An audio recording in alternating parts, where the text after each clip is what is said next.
அன்பர்களே, இந்த ஜூன் மாதம் கடந்த 14ஆம் தேதி முதல் வருகின்ற 29ஆம் தேதி வரையிலும் மிதுன ராசியிலே புத பகவானும் சுக்கிர பகவானும்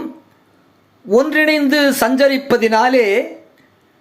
ஏற்பட்டிருக்கின்ற லக்ஷ்மி நாராயண யோகத்தினாலே பலவிதமான நன்மைகளை, ஆதாயங்களை, பண வரவுகளை, சுகபோகங்களை அனுபவித்து வரக்கூடிய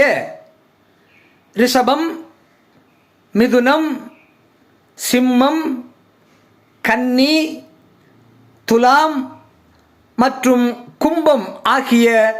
ராசிகளை சார்ந்த அன்பர்களுக்கு எல்லா நலமும் பெற்று வாழ வாழ்த்துக்கள்.